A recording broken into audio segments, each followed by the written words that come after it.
নমস্কার, আপনাদের সকলকে স্বাগত জানাচ্ছি এবং তার সঙ্গে শুরু করছি আজকের পর্বের জনমত। জনমতে শুরু কি করব, এই যে কিছুদিন আগে গতকালই বলছিলাম যে সার্জিস আলম বাংলাদেশে সবচেয়ে মানে এত পাল্টিবাজ, যে মুক্তিযুদ্ধ এবং মুজিবুর রহমানের হয়ে কত কথা বলতো সাপেক্ষে, এবং ছাত্রলীগ করতো মানে হচ্ছে ছাত্রলীগের যারা তখন নেতা তারা ওই সব ভাষণ টাষণ কী দেবে, তারা তখন অন্য কাজে ব্যস্ত থাকতো এবং সেই জায়গা থেকে এদেরকে প্রমোট করেছিল, ভালো বক্তা হিসেবে ছিল এবং সে ভাবলো বিরাট নেতা, এবং সে একজন সমন্বয়ক হয়ে তারপরে বিভিন্ন বিষয়ে তার নানা রকম জায়গায় ব্যুৎপত্তি আছে সেটা বোঝা গেল। সে বলছে হঠাৎ করে সকালবেলা রটে গেল কে দিল যে মুক্তিযুদ্ধের থেকে মানে আর মুক্তিযোদ্ধা নন মুজিবুর রহমান, তাজউদ্দিন আহমেদ, এরাকে মুক্তিযোদ্ধা নন, মুক্তিযুদ্ধের সহযোগী শক্তি। তারপরে সার্জিস আলম একটা পোস্ট করতে সে বলছে যে ইচ্ছা করে ধরা দিয়েছিল অপারেশন সার্চলাইটের পর, ইচ্ছে করে মুজিবুর রহমান ধরা দিয়েছে। মানে এত বড় নেতা আর কি, অনেকে থাকে এরকম বড় বড় নেতাদেরকে সমালোচনা করে অনেকে লাইমলাইটে আসতে চায়। এদেশে অনেকে মহাত্মা গান্ধীকে সমালোচনা করতেন বিভিন্ন ক্ষেত্রে।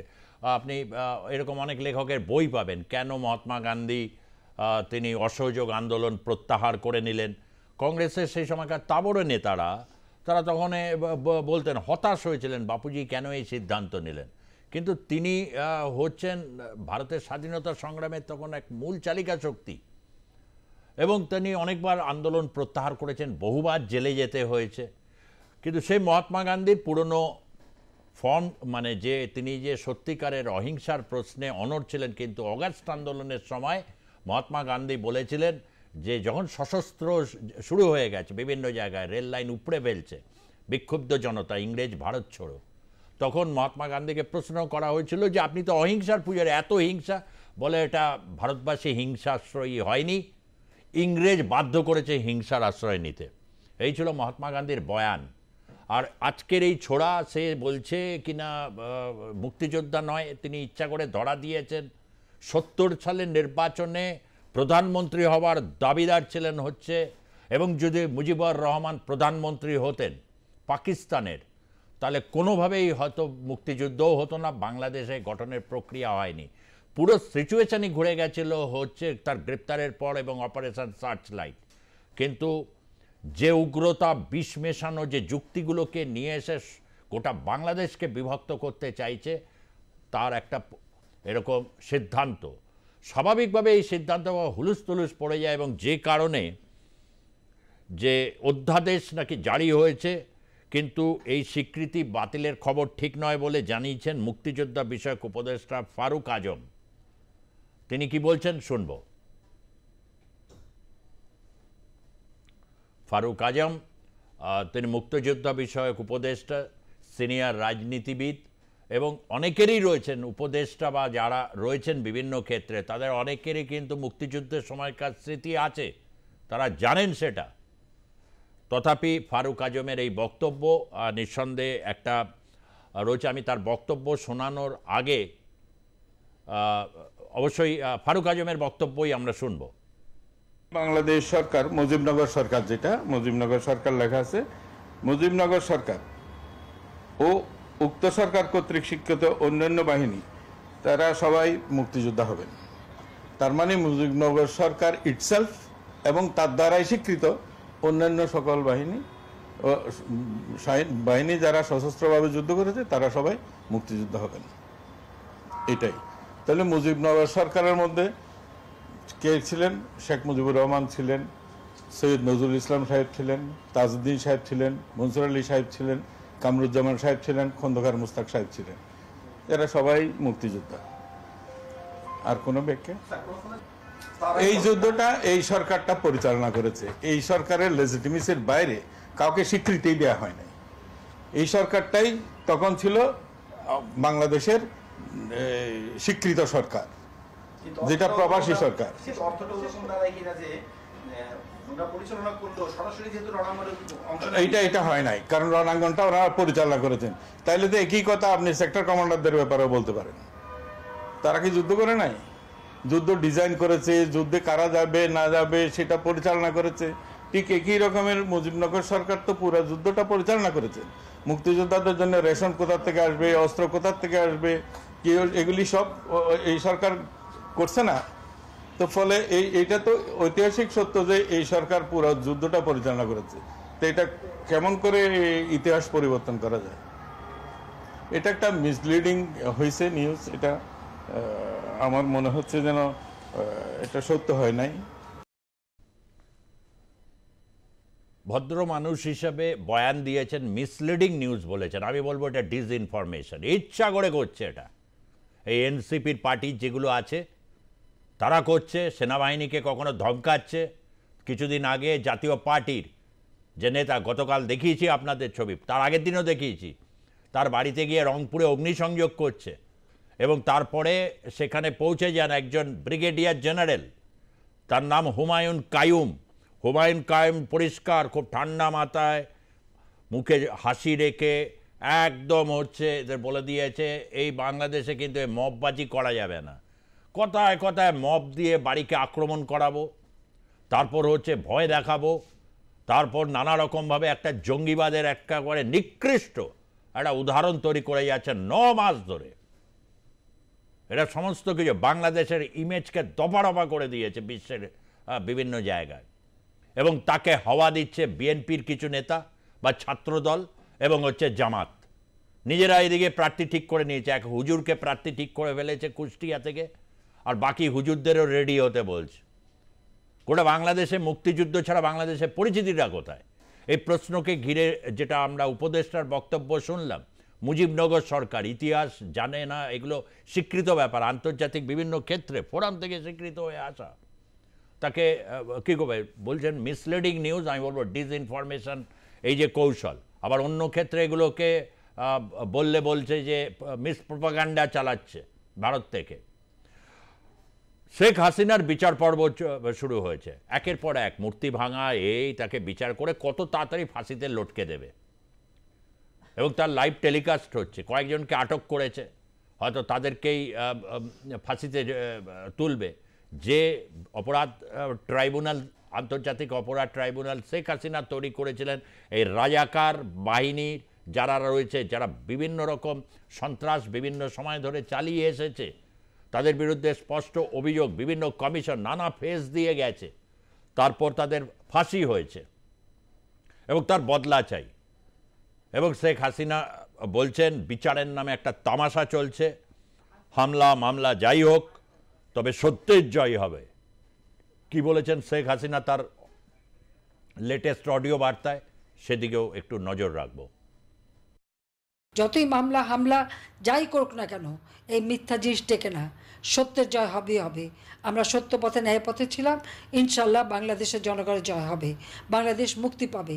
আমি আছি বাংলাদেশের জনগণের সাথে যেখানেই থাকি। আমাদের দুর্ভাগ্য যে এই ইউনূস 2007 সালে যখন এমার্জেন্সি, তখন এসেছিল দল করতে, ব্যর্থ হয়, করতে না পেরে। কিন্তু তার ক্ষমতার লোভটা কিন্তু যায়নি, এবং এই লোভটাই ছিল এই কারণে যে দেশকে বিক্রি করে দিয়ে সে ক্ষমতা আসতে চেয়েছিল, যেটা আমি কখনো করতে চাইনি।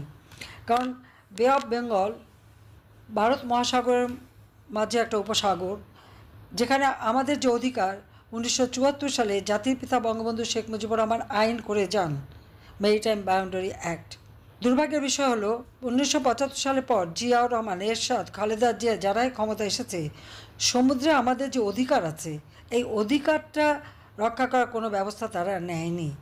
একমাত্র আওয়ামী লীগ যখন ক্ষমতা আসে 96 সালের থেকে আমরা এটা উদ্যোগ নিই, আমরা পদক্ষেপ নেই, এবং দ্বিতীয়বার যখন আমরা আসি তখন আপনারা জানেন যে আন্তর্জাতিক আদালতে মামলা করে মিয়ানমার এবং ভারতের কাছ থেকে আমরা বিশাল সমুদ্র সীমা অর্জন করি, এবং এই সমুদ্র সম্পদ যাতে আমাদের অর্থনীতির কাজে লাগে তার জন্য পদক্ষেপ নিই, সুনীল অর্থনীতি নীতিমালা ঘোষণা দিই, এবং একটা ইনস্টিটিউশন আমরা গড়ে তুলি, সমুদ্র গবেষণা ইনস্টিটিউট আমি গড়ে তুলেছি কক্সবাজারে। আমাদের দুর্ভাগ্য যে আজকে ইউনূস ক্ষমতা দখল করেছে। কিভাবে? জনগণের ভোটে ক্ষমতা এসেছে? না। কোনো সংবিধান মোতাবেক এসেছে? না। আমাদের বিরুদ্ধে, বিশেষ করে আমি এবং আমাদের ছেলে মেয়ে, আমাদের আওয়ামী লীগের নেতাকর্মীদের বিরুদ্ধে অকথ্য মিথ্যা অপপ্রচার দীর্ঘদিন ধরে পরিকল্পিতভাবে করে যাচ্ছে। এবং আপনারা যখনই ট্রাম্প সাহেব আমেরিকার প্রেসিডেন্ট হলেন তখনই আসল কথা বেরোলো, সে ডিপ স্টেটের চক্রান্ত, ইউএসআইডের টাকা, সোরস নামে ইহুদি ধনকুবের টাকা, সেই অর্থ এবং ইউনুস যে গ্রামীণ ব্যাংক এবং টেলিকমিউনিকেশনের অর্থ আত্মসাৎ করে, সেটা পাচার করে এবং ট্যাক্স ফাঁকি দিয়ে দুর্নীতি করে যে সমস্ত অর্থ বানিয়েছে সেগুলি ব্যবহার করে অপপ্রচার চালিয়ে মানুষের কাছে একটা বিভ্রান্ত সৃষ্টি করা। এবং কোটা আন্দোলন যেটা 2024 সালের 7 জুলাই শুরু হয়েছিল, 14 জুলাই পর্যন্ত কিন্তু এই ছাত্রদের কেউ কিচ্ছু বলেনি।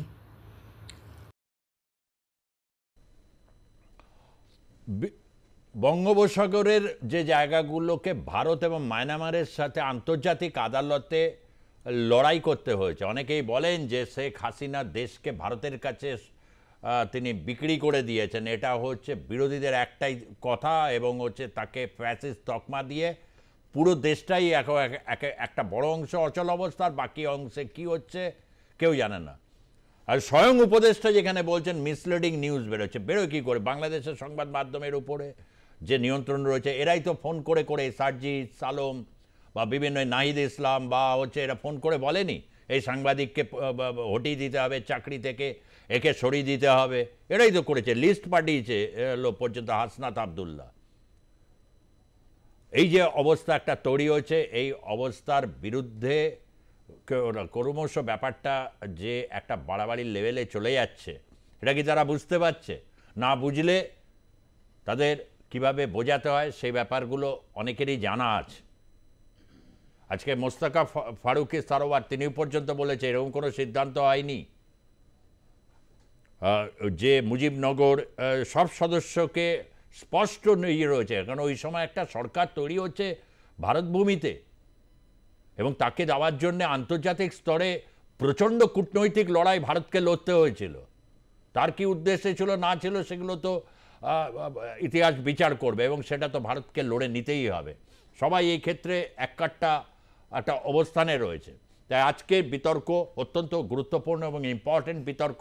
আপনারা অবশ্যই শুনুন, আপনাদের কমেন্টস জানাবেন, লাইভ স্ট্রিমিং চলছে, অবশ্যই জানাবেন। রয়েছেন রাষ্ট্রবিজ্ঞানের অধ্যাপক, রাজনৈতিক বিশ্লেষক হিসাবে দেবতনু মাঝি, তাকে স্বাগত জানাচ্ছি। রয়েছেন প্রদেশ কংগ্রেসের মুখপাত্র সন্দীপা চক্রবর্তী। সন্দীপা চক্রবর্তী বাংলা ত্রিপুরা রাজনীতি নিয়ে অবহিত, এবং সে বাংলাদেশে সরকারি প্রতিনিধি হিসাবে সফর করেছে অত্যন্ত ভালোভাবে।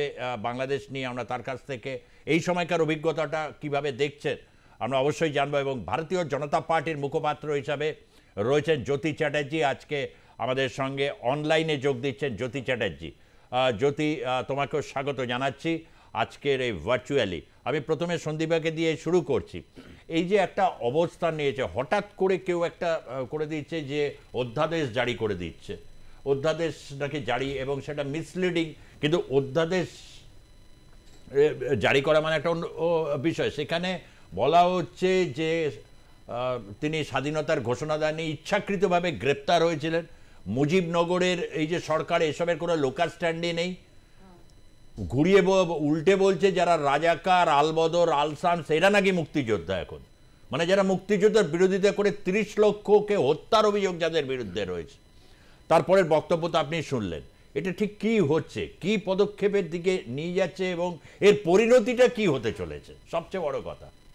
দেখুন, শুধুমাত্র আমি না, যারা যারা বাংলাদেশ সফর করেছেন তারা ডেফিনেটলি 32 ধানমন্ডি যে ঐতিহাসিক যে বাড়িটি শেখ মুজিবের, যেখানে শেখ মুজিবকে 1975 সালের 15ই আগস্ট শেখ মুজিব এবং তার ফ্যামিলিকে খুন করা হয়, যে রাজাকাররা খুন করে, তো সেখানে সেই বাড়ির সামনের ওয়ালে লেখা আছে যে বাংলার মাটি দুর্জয় ঘাঁটি।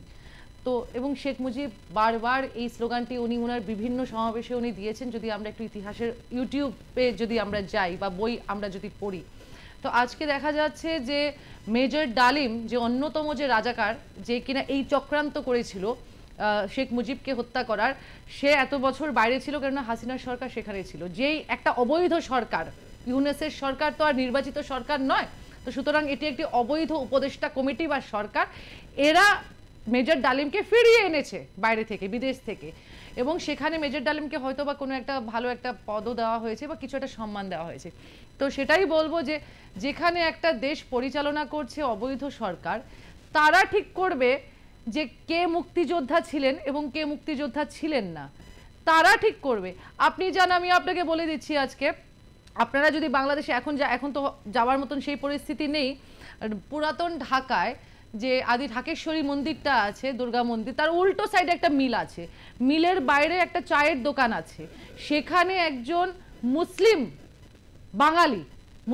বাঙালি বাংলাদেশি, উনি আমাকে বলেছেন যে আপা আমার বাবা মুক্তিযোদ্ধা, আমার বাবা মুজিবের সাথে লড়াই করেছেন, এবং একটা মাত্র দেশ পৃথিবীতে যে দেশটি নিজের অধিকার কি নিজের মাতৃভাষার জন্য স্বাধীনতার লড়াই করেছে, এবং সেই ইতিহাসকে অবৈধ বলছে বা সেই ইতিহাসকে উপেক্ষা করছে বা সেই ইতিহাসকে ভুল বলছে এই ইউনুস, যে ইউনুস চিটিংবাজ, যে ইউনুস বাংলাদেশের অন্তত 4 কোটি মহিলার টাকা মেরেছে নিজের এই গ্রামীণ কি মাইক্রো ফাইন্যান্সের দৌলতে। আজকে তাকে ধরে বাংলাদেশের মহিলাদের হাতে ছেড়ে দিন না, যাদের থেকে, যে গরিব মহিলাদের থেকে সে টাকা নিয়ে টাকাগুলো মেরেছে, ঋণের ফাঁদে জড়িয়ে দিয়েছে, ওরা ওকে পিটিয়ে সেখানে শেষ করে ফেলবে। এবং সবচেয়ে বড় কথা, ইউনুস আজকে যে কাণ্ডটা করছে, আজকে আমি বাংলাদেশের জন্য কথা বলছি, আমি সেখানে ভারতের জিনিস আমি টানতে চাইছি না, কিন্তু আমাদের কথা হচ্ছে যে যেই বাংলাদেশকে আমরা তৈরি করেছিলাম, আপনি যখন আগরতলার কথা বললেন, আগরতলার মাটিতে গরিলা বাহিনী সিক্রেট অপারেশন হয়েছিল, অপারেশন মানে ট্রেনিং হয়েছিল, শেখ মুজিব আগরতলা এসেছিলেন, ইন্দিরা গান্ধীজি সেখানে পুরো সৈন্যদেরকে পাঠিয়ে দিয়েছিলেন, শেম বাহাদুর মানিক শ সেটাকে পুরোটাকে লিড করেছিলেন, 1.5 মাস লেগেছিল পুরো প্ল্যানিংটা করতে, কিন্তু মুক্তিযোদ্ধাদের সেখানে ট্রেনিং দিয়ে তারপর পাঠানো হয়েছিল। তো সেখানে দাঁড়িয়ে বলবো যে বাংলাদেশকে আমরা তৈরি করেছি পৃথিবীর মানচিত্রে, কাকে ভেঙে? পাকিস্তানকে ভেঙে, এবং পাকিস্তানের 93,000 সৈন্যকে আমরা হাঁটু গেড়ে সমর্পণ করতে বাধ্য করেছি। সেই বাংলাদেশে যে ভারতের এমবেসি একবারের জন্য টের পেল না, ইন্টেলিজেন্স একবারের জন্য টের পেল না যে হাসিনা সরকার উৎখাত হতে চলেছে। আমরা তো তখন থেকে ভারতে বসে বলছিলাম এই ছাত্র আন্দোলনের মুখোশ, এই ছাত্র আন্দোলনের পেছনে বিশাল বড় একটা চক্রান্ত জড়িয়ে আছে। এবং 3 দিন আগে আপনি যদি হাফিজ সাইদের যদি বক্তব্য শোনেন, হাফিজ সাইদ বলেছে 1971 এর বদলা হচ্ছে হাসিনাকে উৎখাত করা। তার মানেটা কি দাঁড়িয়েছে? তার মানে ইউনুস সরকার হাফিজ সাইদদের সাথে মিলিত। তাহলে কেন ভারতের ইন্টেলিজেন্স, ভারতের এমবেসি খবর পেল না সেটা? আমি জ্যোতির কাছ থেকে জানতে চাইব যে এই যে ঘটনাগুলো হচ্ছে, এটা তো মানে মুক্তিযোদ্ধাকে অস্বীকার করা এবং হচ্ছে বিভিন্নভাবে তারপরে এটাকে ড্যামেজ কন্ট্রোলের জন্যে পরবর্তী অধ্যায়ে যেভাবে বললেন আর কি, উপদেষ্টা যিনি রয়েছেন মুক্তিযোদ্ধা বিষয়ক যিনি উপদেষ্টা, বা গোলাম সারোয়ার ফারুকি যিনিও একজন উপদেষ্টা, সংস্কৃতি উপদেষ্টা, তিনিও এটা বলেছেন যে মুজিবনগর তৈরি হয়েছিল একটা ঐতিহাসিক প্রেক্ষাপটে, যখন পাক হানাদার বাহিনী ঢুকে পড়েছে বাংলাদেশের মাটিতে সম্পূর্ণভাবে, সে তখন লুটপাট বলাৎকার শুরু করে দিয়েছে, চরম সীমায় পৌঁছে গেছে এবং তারা মুক্তিযোদ্ধা হিসাবে স্বীকৃত। এমতো পরিস্থিতিতে এইটা যে এরকম একটা অবস্থান, এবার কি সেই জায়গা থেকে দাঁড়িয়ে একটা স্টেটমেন্ট নিঃসন্দেহে কি আমরা পরবর্তী সময়ে আশা করব ভারত সরকার, বা তারা কি স্টেটমেন্ট দেবে এই ধরনের ক্ষেত্রে, বা কি বিষয় আমরা একটু জানতে চাইবো তোমার কাছ থেকে। হ্যাঁ, সুদীপ্ত, আপনাকে অসংখ্য ধন্যবাদ। দেখুন, এই যে ইউনুসের একটা হিন্দু বিরোধী ইলিজিটিমেট সরকার, এই সরকার প্রথম দিন থেকেই বুঝিয়ে দিয়েছে যে ওরা মৌলবাদ জিহাদি জঙ্গিদের পক্ষে, যে কারণের জন্য আনসারুল্লাহ বাংলা টিমের সব থেকে যিনি বড় সর্বোচ্চ নেতা, তাকে উনি রেহাই দিয়েছেন জেল থেকে, জসিমউদ্দিন রেহমান। বাংলাদেশকে জঙ্গিদের চাষবাসের ক্ষেত্রে পরিণত করেছে ইউনুস। এই ইউনুস হচ্ছে ইউএস ডিপ স্টেটের দালাল। ইউএস ডিপ স্টেটের দালাল হিসেবে বাংলাদেশের ওই পোর্ট, যেটা হচ্ছে নিউ মুরিং টার্মিনাল, সেই টার্মিনালটাকে ইউএস ডিপ স্টেটের হাতে তুলে দিয়েছে। আমি একটা জ্যোতি, এই মুহূর্তে একটা খুব গুরুত্বপূর্ণ ব্রেকিং নিউজ এই মুহূর্তে দেব। মুর্শিদাবাদ সীমান্তে একটা বাংলাদেশিদের চরম অসভ্যতা দেখা গেছে। বিএসএফ জওয়ানকে আটক করে হেনস্থা, জওয়ানকে গাছে বেঁধে মারধর জওয়ানকে গাছে বেঁধে মারধর, অনুপ্রবেশ রুখতে গিয়েছিলেন ওই জওয়ান, অনুপ্রবেশ রুখতে গিয়েছে জওয়ান। এরপর ফ্ল্যাগ মিটিংয়ের পর বিএসএফ এর হাতে হস্তান্তর দীর্ঘক্ষণ। মুর্শিদাবাদের সুতির ঘটনা এটি। এই যে ছবিটা আপনারা দেখতে পাচ্ছেন, এক তরুণ ভারতীয় জওয়ানকে কিভাবে গাছে বেঁধে রাখা হয়েছে এরকম মানে, এবং গায়ে পড়ে, এটা দীর্ঘদিন ধরে পুশিন নিয়ে তারা কিন্তু একটা বক্তব্য রাখছে। এবং অতীতেও আমরা দেখেছি মালদা বা বিভিন্ন জায়গায় সেখানে ফেন্সিং দিতে গিয়ে বা করতে গিয়ে সেখানে একদম মারমুখী মেজাজে বিজেপি ছিল এবং সেখানে স্থানীয় কিছু দুষ্কৃতীদের জড়ো করে নিয়েছিল বিজেপি। আজকেও এরকম একটা ঘটনায় তাকে তুলে নিয়ে গিয়ে গাছে বেঁধে রাখা এই ছবিটা আপনারা দেখতে পাচ্ছেন, এটাকে তারা করছে। এবং এই রকম ভয়ঙ্কর উস্কানি এবং প্ররোচনামূলক কাজ রীতিমতো কিন্তু এখন শুরু হয়ে গেছে নানা জায়গা থেকে। এই বিষয়টা অত্যন্ত গুরুতর এবং এই মুহূর্তের একটা বড় ব্রেকিং আপনাদের কাছে জানিয়ে রাখছি। এটাই মুর্শিদাবাদের সুতি সীমান্তে অনুপ্রবেশ রুখতে গিয়ে এক বিএসএফ বর্ডার সিকিউরিটি ফোর্সের জওয়ানকে ধরে নিয়ে যাওয়া হচ্ছে কিছু বাংলাদেশিরা এবং সেখানে নিয়ে গিয়ে গাছে বেঁধে রাখে দীর্ঘক্ষণ এটা চলে। তারপর ফ্ল্যাগ মিটিংয়ের পর সেখানে ভারতের চাপের কাছে রীতিমতো নথি স্বীকার করতে হয় এবং তাকে তারপর হস্তান্তর করতে হয়। সেই ছবিটা এক্সক্লুসিভ ছবি আপনারা দেখতে পাচ্ছেন। নূরপুর এই বিষয়টা জ্যোতি। না, আমি যে প্রসঙ্গে বলছিলাম, আমি একটু এই প্রসঙ্গে একটু ঢুকি। সেটা হচ্ছে যে এই যে যে বর্ডার গার্ড বাংলাদেশ বিজেপি, এই বিজেপি এখন ধরে ধরে যারা যারা ওখানে হিন্দু ছিল তাদেরকে বাদ দিয়েছে। এরা হিন্দুদেরকে বেছে বেছে বাদ দেওয়া হচ্ছে, মুক্তিযোদ্ধা পন্থী যারা ছিল তাদেরকে বাদ দেওয়া হচ্ছে, শুধুমাত্র ইসলামপন্থী জঙ্গি বাদকে যারা প্রশ্রয় দেয় সেই তারাই একমাত্র বিজেপিতে কর্মরত। তো সুতরাং তাদের যে একটা ইনস্টেবল মেন্টালিটি থাকবেই, সেটা অতীব স্বাভাবিক। এটা নিয়ে পরবর্তীকালে এরা যোগ্য জবাবও পাচ্ছেও। এবার আমি যে প্রসঙ্গে আসতে চাইছিলাম সেটা হচ্ছে যে নিউ মুরিং টার্মিনাল, যেটা হচ্ছে চট্টগ্রামের সব থেকে বড় টার্মিনাল, সেই টার্মিনালটাকে তুলে দিয়েছে ইউএস নেভির যে সব থেকে বড় দালাল, তাদের হাতে তুলে দিয়েছে। এবার কথা হচ্ছে যে এই কাজগুলো ইউনুস কেন করছে? ইউনুসের মতো ইউএস ডিপ স্টেটের দালাল প্রত্যেকটা দেশে দেশে বসিয়ে রেখেছে, শুধুমাত্র বাংলাদেশে নয়। যেটা বাংলাদেশে ইউনুস, সেটা মায়ানমারের আং সান সুকি, আমাদের দেশে কারা আমরা সবাই জানি, এবং বিভিন্ন দেশে সেই ডিপ স্টেটের দালালগুলো বসিয়ে রেখে দিয়েছে। তারা চায় না যে দেশের একটা রাষ্ট্রবাদী সরকার থাকুক যে নিজের দেশকে ভালোবাসে। তারা সব সময় চায় নিজেদের পুতুল বসিয়ে রাখতে, নিজেদের স্বার্থ চরিতার্থ করার জন্য। আজকে বাংলাদেশে যেটা হচ্ছে সেটা হচ্ছে ইউএস ডিপ স্টেটের যে দালাল, তাদের স্বার্থটাই চরিতার্থ করা হচ্ছে। এবং এর মধ্যে সব থেকে বড় ইম্পর্টেন্ট যে জিনিস হচ্ছে সেটা হচ্ছে বাংলাদেশকে একটা অস্থিতিশীল ব্যর্থ রাষ্ট্রে পরিণত করে ইন্ডিয়ার পরে চাপ রাখা। কারণ ইন্ডিয়া এখন ফোর্থ লার্জেস্ট ইকোনমি, মোদিজির নেতৃত্বে একটা জায়গায় পৌঁছে গেছে ইন্ডিয়া। আজকে ভারতবর্ষ সমগ্র মানে বিশ্বের বুকে একটা নেতৃত্বের জায়গায় পৌঁছে গেছে, সেটা ইউএস ডিপ স্টেটে সহ্য হচ্ছে না। ফলে বাংলাদেশকে ডিপ স্টেট ইনস্টেবল করতে পারলে ভারতকেও চাপে রাখা যাবে। কিন্তু ভারত যোগ্য জবাব দিয়েছে। ভারত অপারেশন সিন্দুর যেমন ওয়েস্টার্ন ফ্রন্টে হয়েছে, যদি কোনো জঙ্গি কার্যকলাপ ইস্টার্ন ফ্রন্ট হোক বা যে কোনো নর্দার্ন ফ্রন্ট হোক, যে ফ্রন্টে হোক না কেন, ভারত কিন্তু যোগ্য জবাব দেওয়ার জন্য প্রস্তুত। আমরা বসে থাকবো না। যে কোনো রকমের জঙ্গিবাদ বা হচ্ছে আপনার সন্ত্রাসবাদী কার্যকলাপকে আমরা মানে দাঁত ভাঙা জবাব দেওয়ার জন্য ভারত কিন্তু প্রস্তুত। এবার মানে সেটার কি সময় এখনো এসেছে বলে মনে হয়? না, এখনো আসেনি দাঁত ভাঙা জবাব দেওয়ার? প্রসেস অলরেডি চলছে। সেটা তো দেখুন, অনেকটা ভিজিবিলিটি থাকে, অনেকটা ইনভিজিবল থাকে। প্রসেস অলরেডি চলছে, যেটা আপনারা সামনে দেখতে পাচ্ছেন। বাংলাদেশকে এতদিন যে সুবিধাগুলো দেওয়া হয়েছিল একটা বন্ধু রাষ্ট্র হিসেবে, যে বাংলাদেশের ভারতবর্ষের মাটি ব্যবহার করে বাংলাদেশ অন্য তৃতীয় কোনো রাষ্ট্রে পণ্য পরিবহন করতে পারত, ফলে তাদের ইনকাম বাড়তো, তাদের জিডিপি কন্ট্রিবিউশন ভালো হতো। আজকে সেই জায়গাটা কিন্তু এই ইউনিসের জন্য বাংলাদেশের মানুষ সেই জায়গা থেকে কিন্তু বঞ্চিত হচ্ছে। অর্থাৎ ভারতবর্ষকে যারা শত্রু মনে করছে, তার জন্য এই ইউনুস বাংলাদেশের জনগণকে বিপদের মুখে ফেলেছে।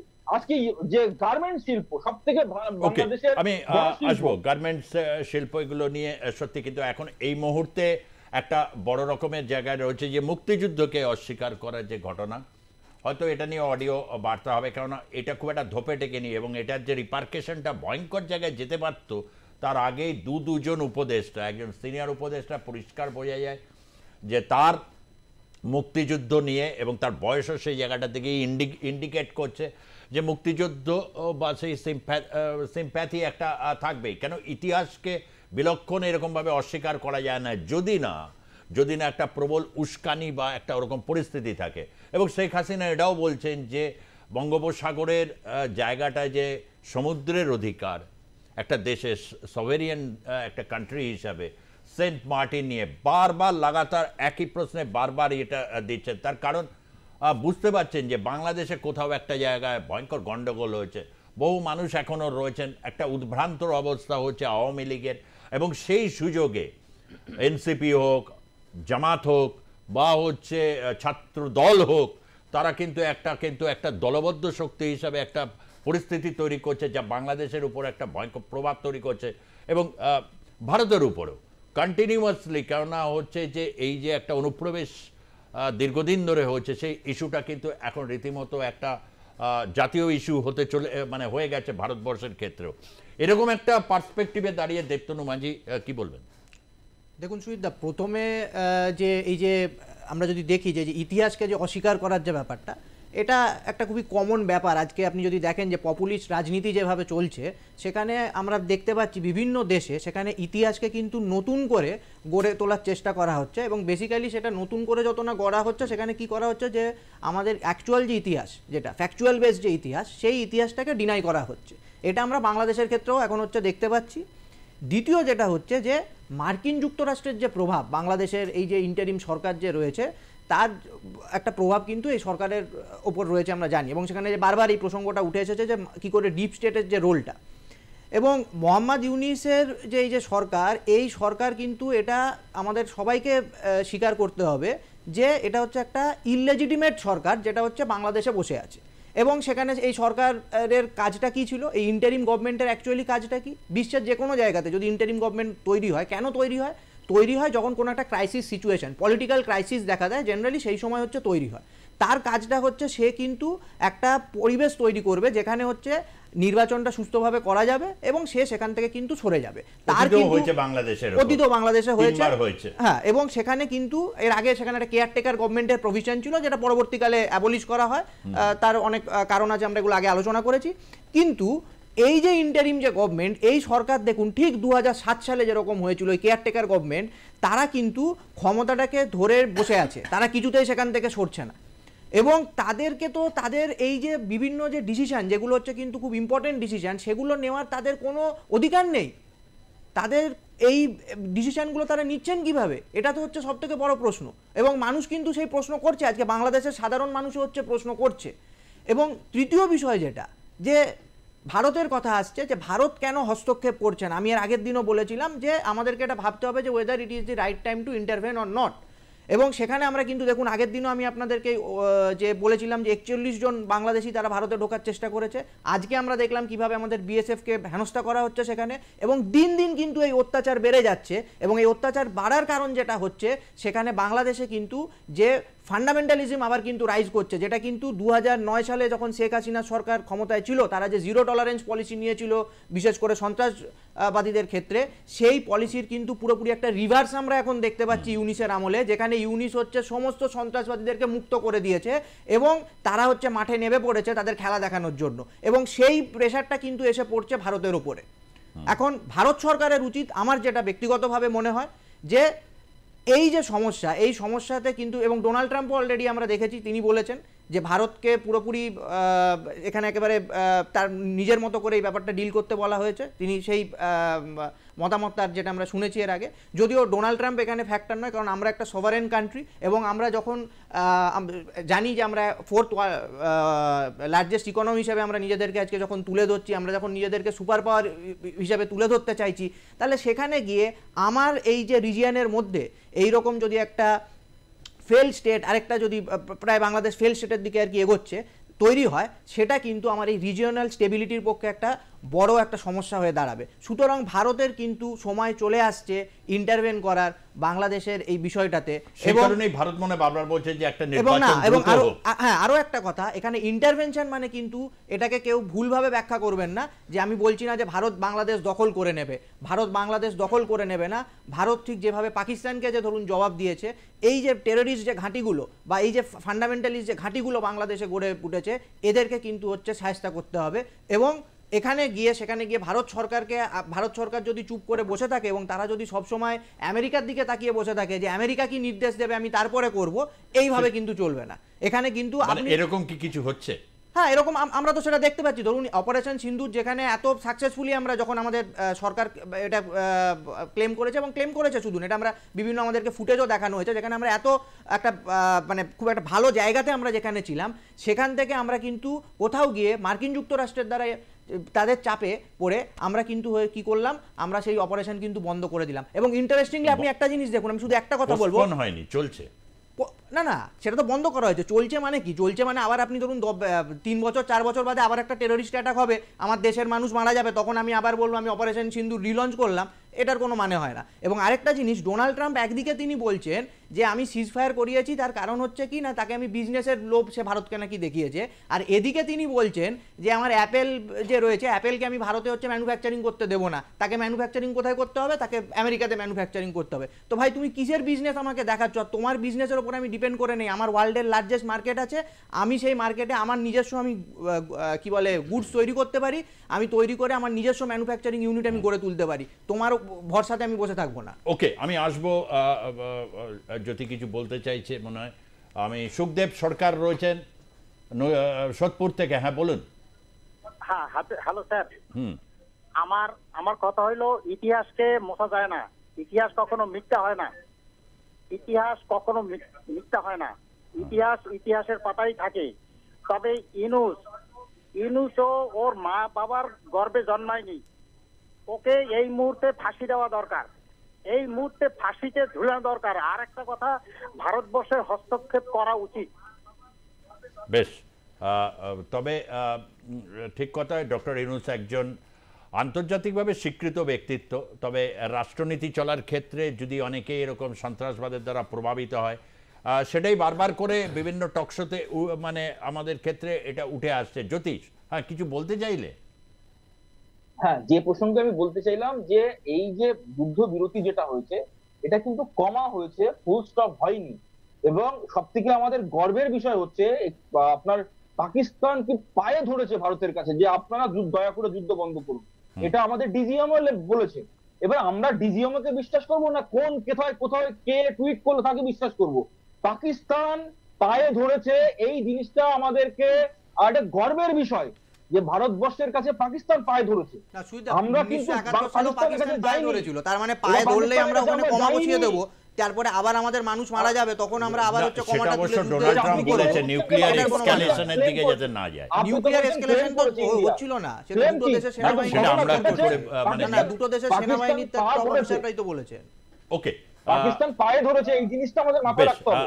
ঠিক কথা না, পাকিস্তানের যে একটা বিরাট ক্ষয়ক্ষতি হয়েছে, এটা আসিম মুনির বা হচ্ছে শাহবাজ শরীফ তারা বলছেন, এটা বলতেই হবে, কারণ ডিসইনফরমেশনের জেরে ইভেন বেশ কিছু আন্তর্জাতিক সংবাদ মাধ্যম তারাও প্রথমে এটা বলেছিল যে ভারতের রাফায়েল নিয়ে বা বিভিন্ন ক্ষেত্রে ক্ষয়ক্ষতি নিয়ে, এবং পাকিস্তানের যে ক্ষয়ক্ষতিটা কিন্তু পরবর্তী ক্ষেত্রে তাদের বক্তব্য বা প্রতিবেদনে উঠে এসেছে, সেটা ঠিক কথা। কিন্তু হচ্ছে এই পয়েন্ট অফ ডিবেটটা থেকে যাচ্ছে, কেন এটাকে একদম মোক্ষম সুযোগটা পেয়ে তাকে আরো চূড়ান্ত বা চরম শিক্ষাটা কেন দেওয়া গেল না, এইটা নিয়ে কিন্তু ডিবেট। আপনার যখন পায়ে ধরছে, তারা বলছে যে আমরা পায়ে ধরছি, আমাদের কাছে অপশন নেই। বেশ, আমি আসছি সন্দীপ, আরেকটা ফোন নিয়ে নি। রয়েছেন বিরাটি থেকে শান্তনা মল্লিক। হ্যাঁ বলুন। বলছি ভারতের নরম সরম পদক্ষেপ, যেখানে আমরা পাকিস্তানের ক্ষেত্রে কঠোর পদক্ষেপ দেখলাম, তো বাংলাদেশের বিরুদ্ধে একটা কঠোর পদক্ষেপ কেন নিচ্ছে না ভারত সরকার? বিএসএফ আপনার যেখানে পাকিস্তানে ঘাটতি ধ্বংস করে দিল, সেখানে লজ্জা বেঁধে রেখে দিচ্ছে গাছে। এটা ধন্যবাদ, শুনতে থাকুন। আমার কথা হচ্ছে এই জায়গাটায় যে বাংলাদেশ মুক্তিযুদ্ধ, ভাষা, ভারতের বন্ধু দেশ, এই সুযোগটাও কিন্তু ওখানকার যারা হেফাজত বলুন, জামাত বলুন বা এমন কিছু শক্তি ওখানে হয়েছে, তারা এসবকে কেয়ারই করে না। কিসের মুক্তিযুদ্ধ, কিসের বন্ধুত্ব? ভারত একটি আগ্রাসী দেশ, দিল্লি না ঢাকা, ঢাকা ঢাকা, রাজপথ মুখর করে দিচ্ছে। তো তাদের ক্ষেত্রে ভারতের একটা শক্ত অবস্থান, যেটা পাকিস্তানের ক্ষেত্রে হচ্ছে কিন্তু ভারতের ক্ষেত্রে নয়। এই ফোনটা এই জায়গাটায় এইখানে একটা কি আমার মনে হয় যে সংসদে এই বিষয়টা নিয়ে, যেমন অপারেশন সিঁদুর নিয়ে বিশেষ অধিবেশন বিরোধীরা চেয়েছে, বাংলাদেশ নিয়েও তো একটা তো অবস্থানে আসার ক্ষেত্রে একটা তো যথাযোগ্য, কেন কোথাও একটা জায়গায় কিন্তু ভারতবাসীর মধ্যেও এই জিনিসটা এখন তৈরি হচ্ছে যে ওখানে একটা জঙ্গি ঘাঁটি হয়তো তৈরিই হয়ে গেছে। সুজিত বাবু, আমি যদি কয়েক বছর পেছনে চলে যাই, মানে অনেক বছর পেছনে, 90-এর দশকে, তখন আমরা দেখব যে যখন বিএনপির সরকার ছিল, খালেদা জিয়ার সরকার ছিল, তখন সেখানকার স্বরাষ্ট্রমন্ত্রী ছিলেন লুৎফুজ্জামান বাবর।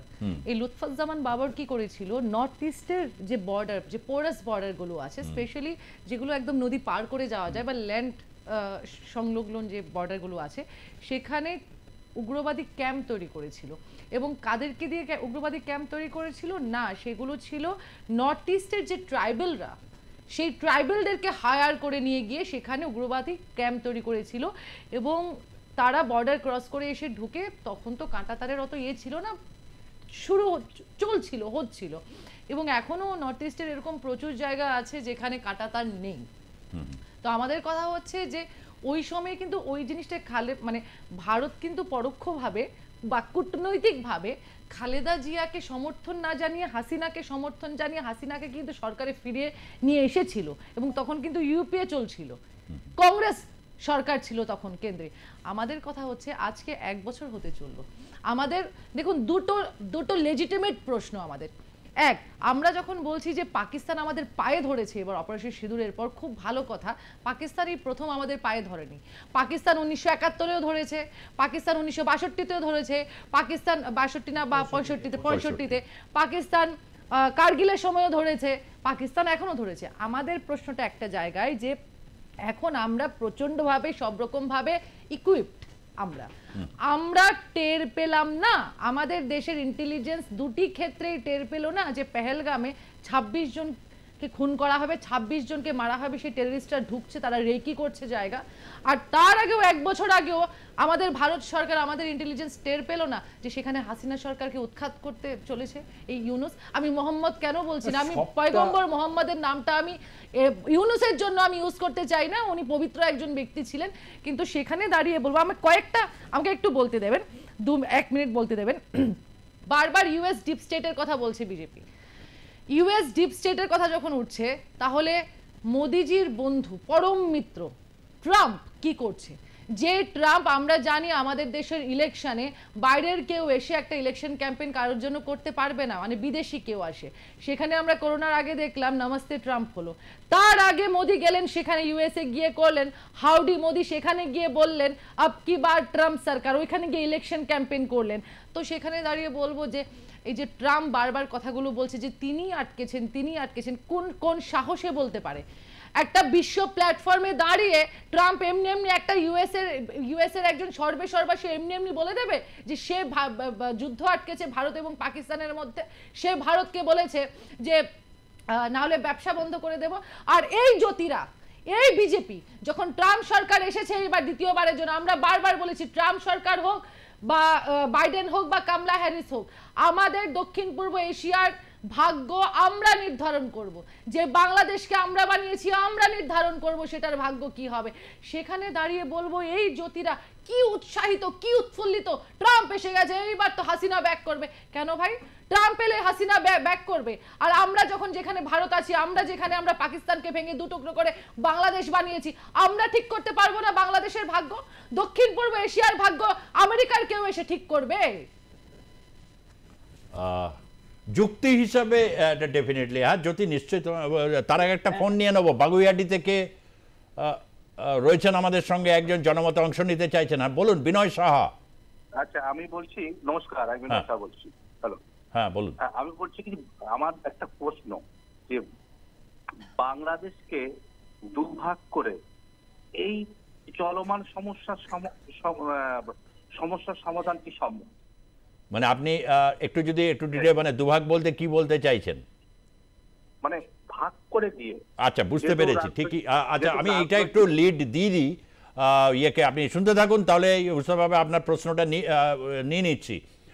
জ্যোতি, কিছুদিন আগে হিমন্ত বিশ্ব শর্মা এটা বলছিলেন, যখন চিকেন নেক দিকে শুরু করে বাংলাদেশে প্রচুর মানে কাকতাড়ুয়া বা কাক প্রচুর এরকম বলছিল যে চিকেন নেক নিয়ে নেব।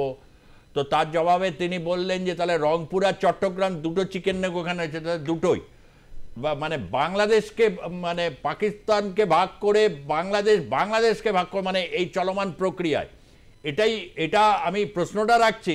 কিন্তু এই যে প্রশ্নগুলো আসছে বিভিন্ন জায়গা থেকে, তাতে একটা জিনিসই এরকম হচ্ছে যে এই প্রশ্নগুলো তোলার ক্ষেত্রে পরিপ্রেক্ষিতটাই পুরো তৈরি করে দিয়েছে বাংলাদেশের এই ধরনের জঙ্গি বা জঙ্গিবাদের প্রতি আকৃষ্ট এই সমস্ত যারা রয়েছেন। এটা বলতে কোনো বাধা নেই। জ্যোতি, আমি বলছি যে সুজিতদা, হিন্দু কালচার বা ভারতের যে আত্মা, এই আত্মা বলে ভারতের আত্মা কিন্তু এক্সপ্যানশনিস্ট নয় বা হচ্ছে আপনার বিস্তারবাদী মানসিকতা নয়। আপনি মনে থাকবে রাম যখন যুদ্ধ জয় করেছিল শ্রীলঙ্কা, তখন বিভীষণ বলেছিল যে এখানে আপনারা থাকুন। রাম বলেছিল জন্মভূমিষ্ঠ স্বর্গাদপি গরীয়সী। এটা কিন্তু ভারতবর্ষের আত্মা হচ্ছে আমরা কোথাও গিয়ে বিস্তারবাদী মানসিকতা নয়, আমাদের এটা এই কনসেপ্ট আমাদের ভিতরে নেই। আর দ্বিতীয় বিষয়, কিন্তু যদি কেউ মানে ঢিল মারে তাহলে তো মানে পাটকেলটা খেতে হবে, পরিষ্কার জিনিস। তার কারণ অহিংসা পরম ধর্ম, ধর্মহিংসা তথাই বসা। যদি তোমরা আমাদের দিকে চোখ তুলে তাকাও, পাকিস্তানের মতো জবাব তোমরাও পাবে, সেটা অন্য অ্যাঙ্গেল থেকে বিভিন্ন ডিফারেন্ট অ্যাঙ্গেলে পাবে। বিষয়টা হচ্ছে এই আমেরিকার কথা একটু আগে বলা হচ্ছিল, আমেরিকা অনেক চোখ রাঙিয়েছে ভারতবর্ষের পরে, অনেক দিন ধরে চোখ রাঙিয়েছে। কিন্তু মোদিজির নেতৃত্বে যখন 2014 সালের পরে ক্ষমতায় আসে মোদিজি, রাশিয়ার থেকে তেল কেনার ক্ষেত্রেও একই রকম ভাবে চোখ রাঙিয়েছিল। মোদিজি বলেছিল তোমাদের চোখ রাঙানি চলবে না, তার কারণ হচ্ছে এটা মোদিজির সরকার, এসব কোনো কিছু চলবে না, তোমাদের চোখ রাঙানো ওটা ভুলে যাও, এটা ইউপিএ গভর্নমেন্ট নয়। দ্বিতীয় বিষয় হচ্ছে 26/11 পরে প্রাক্তন বায়ুসেনা প্রধান তিনি বলেছিলেন যে আমরা প্রস্তুত ছিলাম পাকিস্তানে এয়ার স্ট্রাইক করতে। এই কংগ্রেস গভর্নমেন্ট, এই ইউপিএ গভর্নমেন্ট তারা করতে দেয়নি, কার কথা মতো করতে দেয়নি। এরা বেসিক্যালি হচ্ছে ভারতবর্ষকে মানে না, ভারতবর্ষের আপনার মেন যে আত্মা, সেই আত্মাকে 26/11 তো একটা ইন্টেলিজেন্স ফেলিয়ার বা একটা নিয়ে তৎকালীন মিডিয়াতে না, আমরা অতটা পেছনে যাব না। পাকিস্তান বলেছে যে আমরা প্রস্তুত ছিলাম, আমরা চেয়েছিলাম আক্রমণ করব পাকিস্তানকে, আমার দেশের লোক করেছে, আমার দেশে এটা করেছে পাকিস্তান, বিজেপির কি অধিকার আছে একটা স্বাধীনতা সংগ্রামে অংশগ্রহণ করেনি? না, সেখানে একটা ডিপ্লোম্যাটকে ধরা হয়েছে, এই ডিপ্লোম্যাট পাকিস্তানের প্রেসিডেন্ট ছিল। এটা মেয়ার এরা না সুজিত বাবু, এটা বলতে হবে। তখন বারবার নেহেরুজি অপমান করা হয় যে নেহেরুজি এবং কংগ্রেস নাকি দায়ী পাকিস্তান এবং ভারতে হওয়ার জন্য। কেন তখন এই বিজেপি তো তখন ছিল না, জনতা দল ছিল না, অটলজিরা তো ছিলেন, বিধানসভায় তো ছিলেন, সরি লোকসভায় তো ছিলেন, ওরা কেন অপোজ করেনি? আমরা ভারতের এই ডিবেট তো শ্যামাপ্রসাদ মুখার্জি কেন অপোজ করেনি? না ঠিক আছে, ভারতের এই ডিবেট বাংলাদেশেও অনেকে শুনছেন, যেহেতু এটা ইউটিউব স্ট্রিমিং হচ্ছে। আমি একটা কথা শুধু বলতে চাই এই জায়গাটা থেকে, যেখানে এই প্রশ্নে বৈদেশিক নীতি বা পাকিস্তান বা এই প্রশ্নে একটা ইউনিমাস জায়গা রয়েছে, সেটাকে আমরা মেয়ার ওই জায়গায় এক একটা রেফারেন্স, কেন দীর্ঘদিন কংগ্রেস শাসনও দেশ দেখেছে, তখনও পাকিস্তান চুপচাপ বসেছিল তা নয়, অসহায়তা দেখেছে, তখন বিরোধীরা এগিয়ে এসেছিল। আজকে বিজেপি রয়েছে, যে কোনো পরিস্থিতি হোক বিরোধীদেরকে সেই জায়গাটা হতে হবে, কিন্তু ডেফিনেটলি প্রশ্ন রয়েছে। আমি যেটা বলছিলাম সেটা বলি, সেটা হচ্ছে দেখুন নেহেরুজি থেকে শুরু করে মোদিজি, ঠিক আছে, আমরা যদি দেখি প্রত্যেক প্রাইম মিনিস্টারের আমলেই, ঠিক আছে, ভারতের যে ন্যাশনাল ইন্টারেস্ট যেটা, সেটাকে আমার মনে হয় না কোনো প্রাইম মিনিস্টারই চাইবেন যে জেনে বুঝে সেটাকে আর কি বা কি বলে যে সেটা যাতে প্রোটেক্টেড না হয়, ঠিক আছে। এবারে উনি যেটা বলছেন যে ওনাদের এটা হচ্ছে একটা সমস্যা, ঠিক আছে, যে আমরা যখন ন্যারেটিভ ক্রিয়েট করছি, ঠিক আছে, এই ন্যারেটিভ ক্রিয়েট করার সময়, ঠিক আছে, সেখানে হচ্ছে যে কি বলে আমাদেরকে এটা মাথায় রাখতে হবে, আমাদের ইতিহাসটা জানতে হবে যে 47 থেকে আজকে 2025 সাল অবধি কংগ্রেস গভর্নমেন্টেরও যেমন অনেক পজিটিভ কন্ট্রিবিউশন আছে, তাদেরও অনেক কিছু মানে ভুল দিক রয়েছে, সেগুলো বিষয় না। কিন্তু হ্যাঁ, কিন্তু বাংলাদেশের ক্ষেত্রে যেটা মেন, যে আপনার যে প্রশ্ন যেটা, যে বাংলাদেশকে আমরা এখন বাংলাদেশ আমাদের এইটা তো আশা করিনি আমরা 3 দিন 4 দিন আগেও জানতাম না যে হাফিজ সঈদ এই ধরনের একটা ক্লেম করবে। না, আপনাকে এটা স্বীকার করতে হবে যে বাংলাদেশ হচ্ছে এখন একটা সমস্যা হয়ে দাঁড়িয়েছে। এটা হচ্ছে মেন বিষয় আজকের এই ডিবেটের। মেন বিষয় হচ্ছে ভারতের ইতিহাস কিভাবে লেখা হয়েছে সেটা নয়, মেন বিষয় হচ্ছে বাংলাদেশের যে একটা সমস্যা হয়ে দাঁড়াচ্ছে দিন দিন, এটা আমাদেরকে কিন্তু হচ্ছে মানতে হবে। শুধুমাত্র যেটা কিন্তু বাংলাদেশ সমস্যা নয়, বাংলাদেশ এই যে হাফিজ সাঈদ আজকে সমর্থন করলো, যখন পেহেলগাঁও হলো তার 15 দিন পর আমরা পাকিস্তানকে অ্যাটাক করলাম। এই 15 দিনের মধ্যে একটা খবরও এসেছিল এলএটি অপারেটিভসরা নাকি বাংলাদেশে আছে। এবং তার সাথে সাথে শুধু সেটা না, আমরা যদি চায়নাকে ধরি, চায়নার যে মতিগতি, এখান দিয়ে যদি বাংলাদেশ অ্যাটাক করে, এখান দিয়ে যদি চায়না অ্যাটাক করে, নর্থ ইস্টেই বলি, আবার ওইদিকে সিল্ক রুটটা আছে, ওইখান দিয়েও যদি অনুপ্রবেশ ঘটে বা অ্যাটাকটা হয়, আমাদের কাছে কি সেই সৈন্যবল আছে? শুধু দেশবাসী দাঁড়িয়ে যাবে, সৈন্য কোথা? আপনি যেটা বললেন দেশবাসী দাঁড়িয়ে যাবে, 140 কোটি দেশবাসীকে তখন না শুনুন, 140 কোটি দেশবাসী না, উনি যেটা বললেন আমাদের সেই মিলিটারি ক্যাপাবিলিটি আছে, সেই মিলিটারি ক্যাপাবিলিটি নিয়ে কোনো সন্দেহ নেই। মিলিটারি ক্যাপাবিলিটি বা এগুলো নিয়ে গত 3 বছর ধরে রিক্রুটমেন্ট নেই। না সেগুলো আলাদা বিষয়, সেটা আলাদা বিষয়, কিন্তু মিলিটারি ক্যাপাবিলিটি আমাদের চিফ বলছেন যে সময় মতো যা যা বলা হয়েছে, যে যে অ্যামুনিশন আসবে বা যে যে মানে যন্ত্র আসবে, অস্ত্র আসবে, সেগুলো সময় মতো ডেলিভার করা হচ্ছে না। এগুলো পশ্চিমা শক্তি বা ডিপ স্টেটের বড় ভূমিকা এখানেও রয়েছে। ট্রাম্প করছে কি? না ট্রাম্প করছে কি? ডিপ স্টেট সে তো এটা মানে এটা অনুপ্রবেশ ঘটছে কি করে সুজিত বাবু? অনুপ্রবেশ 1947 এর পর থেকে অনুপ্রবেশ ঘটছে, তথ্য দিয়ে দেখিয়ে দেবো। 47 এর পর থেকে অনুপ্রবেশ ঘটছে। ধন্যবাদ। আজকের সময় একেবারে 1947 এর পর থেকে দেশে অনুপ্রবেশ হচ্ছে। 3 কোটি আসে না। কোনো বিরোধী নেতা বলেনি যে পাকিস্তান থেকে 5 লাখ মহিলা এই মানে এই ক্রিকেট খেলার নাম করে ভারতে ঢুকে গিয়ে বিয়ে শাদী করে এখন এটা 1 কোটিতে দাঁড়িয়ে গেছে সংখ্যাটা। সুতরাং এটা পলিটিক্যাল ডিবেটে গেলে ডিপ স্টেটকে কি উত্তরটা আগামী দিনে ডিপ স্টেট আনএক্সপেক্টেড কিছু উত্তরের জন্য ডিপ স্টেটকেও প্রস্তুত থাকতে হবে। সে পৃথিবীর যে প্রান্তেই থাকুক না, আনএক্সপেক্টেড এই কেন আজকে যুগ ইনফরমেশনের যুগ, and we are ready to fight against disinformation. আর প্লাস হিসাবে মানে যা শক্তি সামর্থ্য নিয়ে আমরা নিঃসন্দেহে এই জায়গাটাকে তুলব। তবে ধন্যবাদ দেবতনু মাঝি, সন্দীপা চক্রবর্তী এবং জ্যোতি চ্যাটার্জি, 3 জনকে ধন্যবাদ জানিয়ে আজকের ডিবেট এখানেই শেষ করছি। দেখতে থাকুন আর প্লাস নিউজ, সবার আগে সবার পাশে। ধন্যবাদ।